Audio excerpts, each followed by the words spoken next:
With his distinctive sound and rebellious spirit, Waylon Jennings, a legendary figure in country music, left an unforgettable mark on the genre. This man, whose voice has defined an entire genre, has suddenly dropped an admission that no one ever saw coming at 64.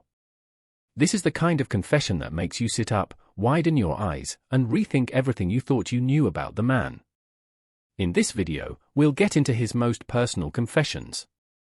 Trust me, you're going to want to stay for every word. Come along.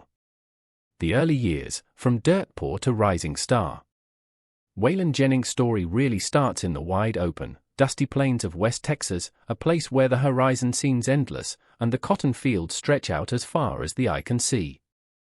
Born on June 15, 1937, near a little town called Littlefield, Jennings' life wasn't one of glitz and glamour right from the start. In fact, his beginnings were about as humble as you could get. Waylon was the eldest child of William and Laureen Jennings, and when he was born, they named him Wayland. Now, you'd think that was it, but things changed pretty quickly. His mom started calling him Waylon to avoid confusion with a nearby school called Wayland Baptist College. Funny how a small change like that can stick. The Jennings family, though deeply rooted in their faith, weren't Baptist, more of a solidly Church of Christ kind of household. And like a lot of Southern families back then, they loved their music, especially listening to the Grand Ole Opry on the radio. Waylon Jennings spent years evading this topic, but at 64, he's finally come forward with a confession we all saw coming. What took him so long, and what does his admission reveal about his true self? This is the story behind Waylon Jennings that no one ever thought they'd hear. Make sure you stick around till the end because his heartfelt revelation will forever change the way you view one of country music's biggest legends. Waylon's dad, William, worked his fingers to the bone doing whatever jobs he could find, farm labor, truck driving, you name it, just to keep food on the table. And young Waylon, well, he pitched in too. He worked in those cotton fields alongside his family, a grueling experience that no doubt shaped not only his perspective on life but also the gritty, real stories he'd later tell through his music. You can almost feel the dusty fields in the chords of some of his songs. But there was always something else in Waylon's life, music. His dad, though just an amateur musician, loved to play harmonica and guitar, and you can imagine him introducing little Waylon to those first, sweet notes. By the age of 8, Waylon's mom, Laureen, was teaching him guitar herself. The first song she taught him? 30 Pieces of Silver. It was a simple tune, but that was all it took to light the spark in him. From that point on, Waylon practiced like a boy possessed, borrowing relatives' instruments until his mother managed to scrape together enough to buy him his very own, a used Stella guitar. Not too long after, she upgraded him to a Harmony Patrician, and boy, did that guitar get some use. Waylon's musical influences were as varied as they come, especially for a kid growing up in a small Texas town. He was into everything from Bob Wills' Western swing to the honky-tonk sounds of Floyd Tillman, Ernest Tubb, and Hank Williams. Throw in a little rock and roll from Carl Smith and Elvis Presley, and you've got the recipe for the unique sound that Waylon would go on to develop. Even as a kid, it was clear Waylon had talent. He wasn't just a kid with a guitar, he was a performer. He started out playing at family get-togethers, but it didn't take long before he was playing for bigger crowds, well, as big as a crowd can get in a small town like Littlefield. His first public performance? That happened at the youth center with a guy named Anthony Bonanno. Soon, he was performing at JC's and Lions clubs, basically any local gig he could find. One of his first big wins came when he sang Hey Joe in a talent show on Channel 13 in Lubbock, and he even became a regular performer at the Palace Theater's local talent nights. Can't you just see it? This young kid with a big guitar, playing his heart out for anyone who'd listen. By the time Waylon was 14, he was itching for more. That's when he auditioned for KVOW, a local radio station in Littlefield. J.B. McShann, the station's owner, was so impressed by Waylon's style that he gave him a weekly 30-minute radio show. Think about that for a second, 14 years old and already hosting his own radio show. Talk about an early start. Those radio gigs not only helped him develop his voice but also taught him the ins and outs of the music business, skills that would be crucial in his later career. But here's where things get really interesting. 2 years later, at the ripe old age of 16, Waylon decided school just wasn't for him. So, he dropped out of high school and quit picking cotton for good. He had bigger dreams of making music his full-time gig. So, in 1954, he moved to Lubbock, Texas, where he snagged a job at radio station KLLL. It was in Lubbock that fate stepped in. Waylon crossed paths with none other than Buddy Holly. Yes, the Buddy Holly. Waylon and Buddy met at a local restaurant, and from there, a special bond formed. Holly, who was already well on his way to becoming a rock and roll icon, saw something in Waylon. He became a mentor to the young musician, helping him polish his sound and showing him the ropes of the industry. Eventually, Holly even produced Waylon's first single, Joel Blon, in 1958. That wasn't just a professional collaboration, it was the start of a deep friendship that would profoundly shape the rest of Waylon's life. Can you imagine the kind of confidence that gave a young, up-and-coming musician like Jennings, having someone like Buddy Holly in his corner? And the rest, as they say, is history. Waylon Jennings was on his way, and it all started in that little West Texas town with a used guitar and a heart full of music. Isn't it wild to think how far he came from those cotton fields? Waylon Jennings, the man known for his rugged voice and outlaw image, has finally come clean at the age of 64, and what he admitted is exactly what we suspected all along. But there's more to the story than you think, and it will surprise even the most loyal of fans. Make sure you stay until the end, because Waylon's long-awaited confession will take you on a journey through the highs and lows of a legend's life. The Winter Dance Party Tour tragedy. In early 1959, Waylon Jennings found himself thrust into the spotlight when he joined Buddy Holly's Winter Dance Party Tour as the bass player. You'd think it would have been an exciting time, right? Traveling with legends like Ritchie Valens and J.P. the Big Bopper Richardson, crisscrossing the Midwest, and playing to screaming crowds, it had all the makings of a rock and roll dream. But instead, the tour quickly became infamous for its sheer misery. The schedule was brutal. That was the life these young stars were living. And let's not even talk about the tour bus. It broke down constantly, leaving the musicians stranded in some of the most bitterly cold weather you can imagine. There was one trip, in particular, that still sends shivers down anyone's spine just thinking about it. They were on a 300-mile overnight journey, and the bus decided it had enough, breaking down in the middle of nowhere. No heat. No escape from the sub-zero temperatures. They were so desperate that they resorted to burning newspapers for warmth. The thought of desiring to be a rising star, dreaming of the glitz and glam of fame, and instead being stuck on a broken bus in the dead of winter, hoping someone, anyone, would come along and rescue you is scary. But that was Waylon Jennings' reality at a point. Eventually, Buddy Holly had enough of this nightmare. He decided that for the next leg of the tour, a 400-mile trip from Clear Lake, Iowa, to Moorhead, Minnesota, he wasn't going to put up with the torturous bus ride again. So, he chartered a small plane, and you can't blame him, can you? Who wouldn't want to avoid another endless night on that freezing bus? Initially, Waylon Jennings was supposed to be on that flight with him. But, in a twist of fate, Jennings gave up his seat to the Big Bopper, who was battling the flu and just couldn't take another bus ride. Here's where things get really haunting. Before they parted ways, Holly and Jennings shared what was supposed to be some playful banter.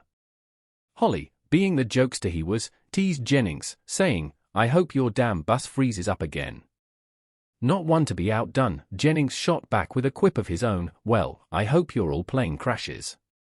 Those words, meant as nothing more than a joke, would come to haunt Jennings for years to come. Because on that fateful night, February 3, 1959, the plane carrying Buddy Holly, Ritchie Valens, Jay slaying everyone on board instantly, the tragedy became known as the day the music died, immortalized in Don McLean's iconic song "The American Pie." Can you even begin to imagine how that must have felt for Jennings? To know that he was supposed to be on that plane, but wasn't, and then to remember those chilling last words he exchanged with Holly? For Waylon Jennings, the crash wasn't just a tragic event, it was something that deeply affected him on a personal level. He carried the heavy weight of survivor's guilt, tormented by the idea that somehow his words had jinxed the flight. For years, he didn't talk about it, keeping his feelings bottled up inside. He later admitted in a 1999 interview with CMT, "I was so afraid for many years that somebody was going to find out I said that. Somehow I blamed myself. Compounding that was the guilty feeling that I was still alive. I hadn't contributed anything to the world at that time compared to Buddy." One can feel the heaviness in those words. He truly believed that he didn't deserve to survive when someone as brilliant as Buddy Holly didn't. It wasn't just emotional baggage, either. The trauma nearly caused Jennings to give up music altogether. After the crash, he finished the remaining 2 weeks of the tour, but when it was all over, he returned to Texas with zero intention of ever picking up his guitar again. He was done, or at least that's what he thought at the time. The man who would go on to define outlaw country almost walked away from it all before his career even began. But somehow, through the grief and guilt, Jennings found a way to move forward. He never forgot the lessons he learned from Holly, though. In fact, they helped shape the artist and man he became. Holly had taught him to be true to himself, to go against the grain, and to carve out his own path. And that's exactly what Jennings did. He embraced the spirit of rebellion, and in the 1970s, he became one of the leading figures in the outlaw country movement, forever leaving his mark on the world of music.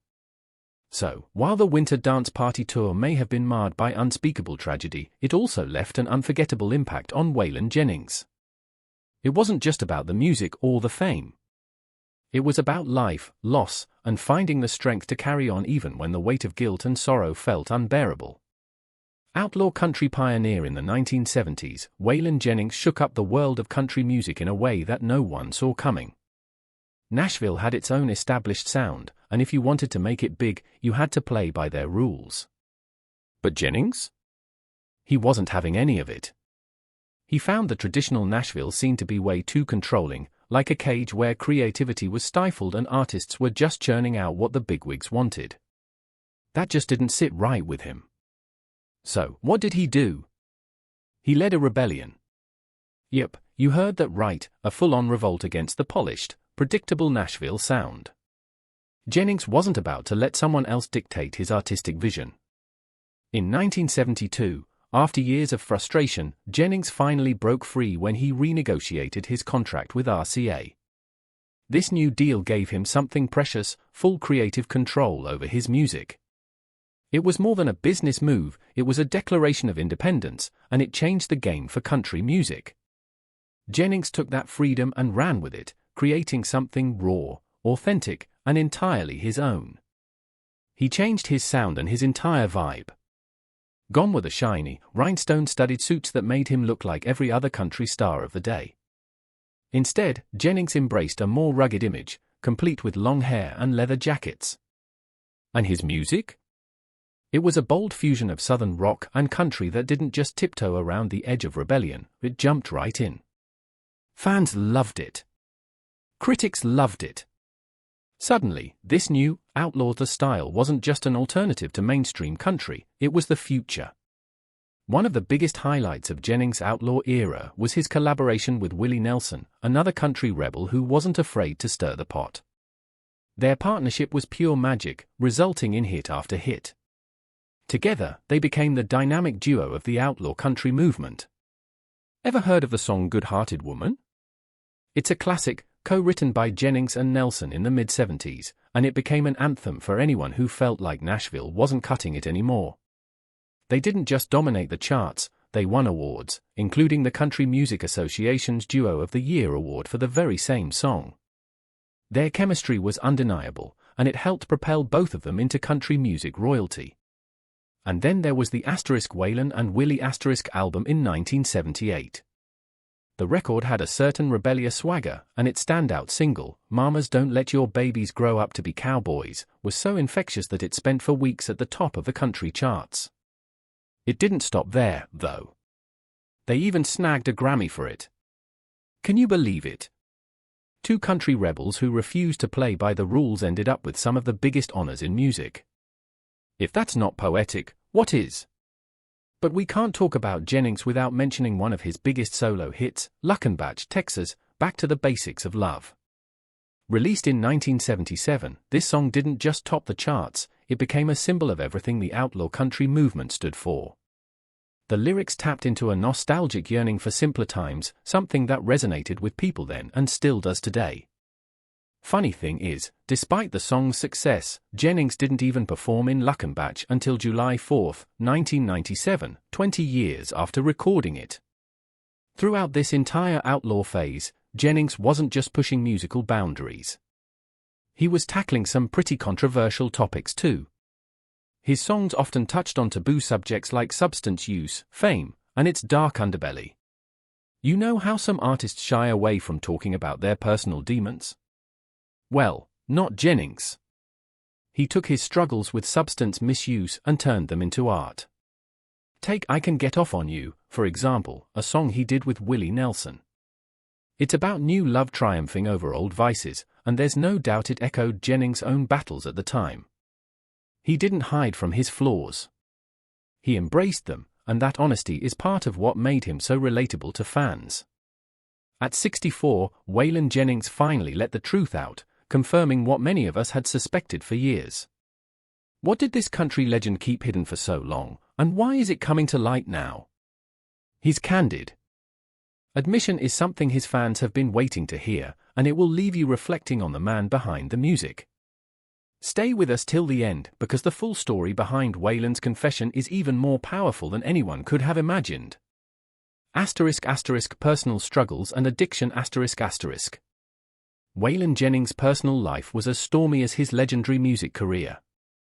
The man was married not once, not twice, but 4 times. Talk about a rollercoaster. His first marriage came early, at just 18, when he tied the knot with Maxine Carroll Lawrence. They had 4 children together, but managing a growing family while his music career was taking off wasn't easy. Imagine being on the road, living the wild life of a rising country star, and then trying to balance all of that with the responsibilities of home life. It just didn't work out. Add to that the growing shadow of substance abuse, and it's no surprise that marriage ended in divorce. Who could really juggle it all without something giving way? Then, in his mid-20s, Waylon gave marriage another shot. This time, it was with Lynn Jones, and while they didn't have kids together, he did adopt a child during their 5-year marriage. But, just like the first time, his lifestyle, the constant pressures of fame, and the ongoing battle with his personal demons, mainly substances, led to another split. By now, it seemed like a pattern was forming. Can you imagine how tough it must have been for Lynn to deal with all the chaos that came with being married to a music icon? The long tours, the erratic behavior fueled by substance use, and the unpredictable lifestyle must have been a lot to handle.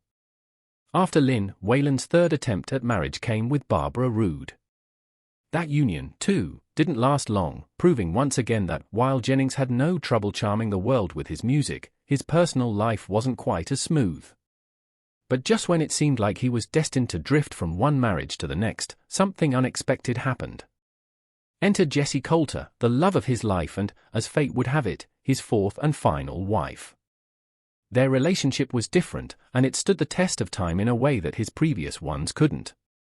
Maybe it was because Jessie, being a singer herself, truly understood the demands of Waylon's career. Or maybe they were just right for each other in a way the others hadn't been. But despite all their ups and downs, they stayed together until the very end. 4th time's the charm, right? Now, let's talk about Waylon's battle with substance use. It was no secret that Jennings' lifestyle was as wild as they come, especially in the 1970s and 1980s. This man was reportedly spending a mind-blowing $1,500 a day on coke.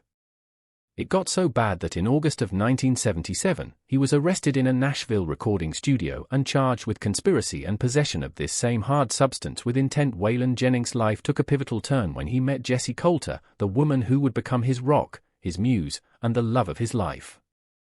After 3 failed marriages, Jennings probably never imagined he'd find someone like her. The two met in Phoenix, Arizona, and the connection was instantaneous. There was something about Jessie, a talented singer-songwriter in her own right, that struck Waylon to his core. Maybe it was her spirit, her music, or just the fact that she saw him for who he truly was, beneath the outlaw persona he had built up over the years. They tied the knot in 1969, starting a partnership that was much more than just a marriage. It was a journey that would last until Jennings' death in 2002. Now, Waylon often said that meeting Jessie was the best thing that ever happened to him. In a candid interview with Rolling Stone, he didn't shy away from admitting how low he had sunk before Jessie came into his life. "When I met Jessie, I was pretty well at my lowest point," he said. "I weighed 138 pounds, and I was bent on self-destruction. Wallowing in self-pity was the biggest part of it, staying depressed all the time and stoned." She stayed by his side, and according to Jennings, "Jessie was the best thing that ever happened to me." And doesn't that just say it all? But Jessie's influence didn't stop at simply being there for him. She had a profound impact on his career, too. In fact, it wasn't long before her talents as a singer-songwriter began to shine, and Jennings helped her secure a record deal with RCA. The two were not only partners in life but also collaborators in music. How often do you see that in the music industry, two people who can thrive personally and professionally together? They even recorded the hit duet, Suspicious Minds, which earned them a Grammy nomination in 1970. The success of their music together solidified them as a true power couple in the outlaw country scene. While Waylon was making waves in the genre, Jessie was right there with him, contributing her own unique voice to the movement. They were a force to be reckoned with. And let's talk about Jessie's role in helping Waylon through his most challenging times, his battle with addiction. When Jennings finally made the decision to quit the use of hard substances in 1984, it was Jessie who stood by him through the tough, often ugly process. This wasn't just your everyday kind of support.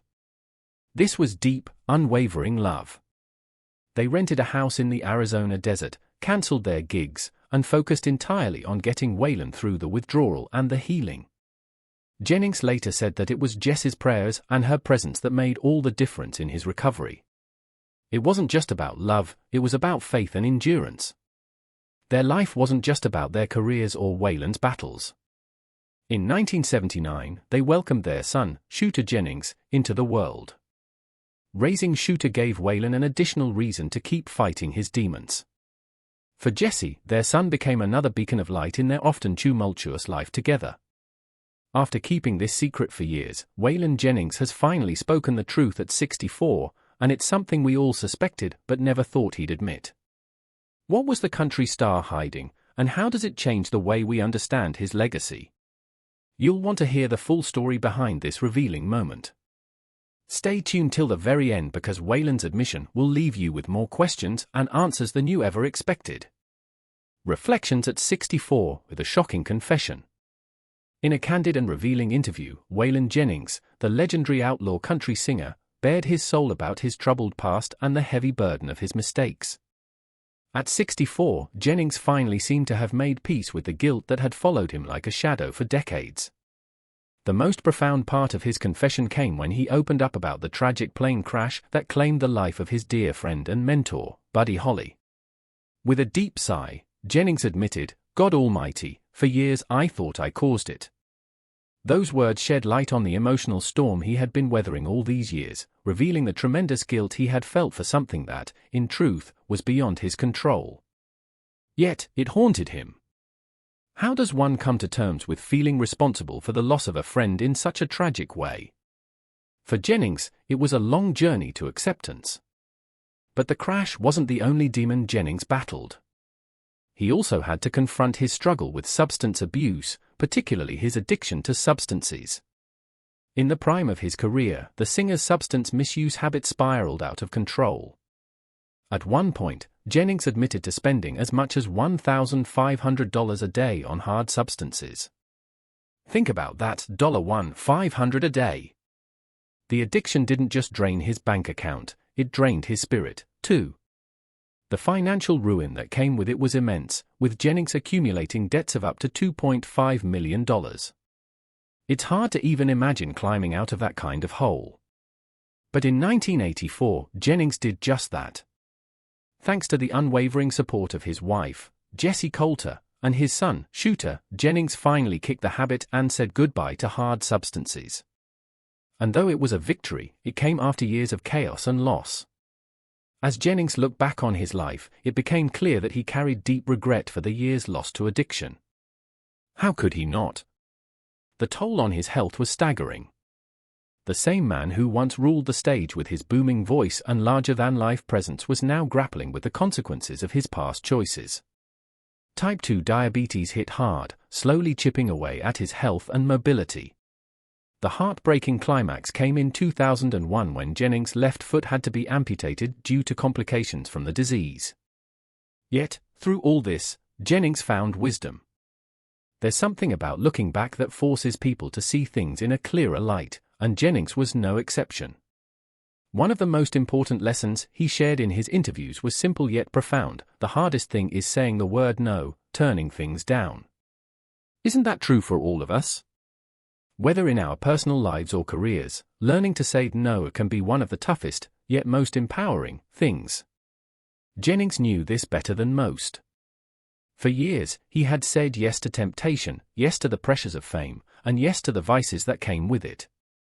But later in life, he finally understood the value of setting boundaries and making choices that protected both his heart and his health. And if there's one thing Jennings believed in, it was authenticity. He encouraged artists to focus on meaningful content instead of chasing trends. After all, wasn't that what made him a legend in the first place? Even when record sales slowed down in the 90s, he still drew massive crowds to his live performances. Why? Because his fans knew he was the real deal. He didn't sell out. He didn't bend to what was popular at the moment. Instead, he stuck to his weapons, pouring his soul into every song and performance. Jennings' career was a testament to the fact that true artistry isn't about the number of albums sold, it's about creating something that resonates, something that lasts. And speaking of lasting, Jennings left one final gift for his fans before he passed: his last album, *Never Say Die, live * recorded at Nashville's Ryman Auditorium in January 2000.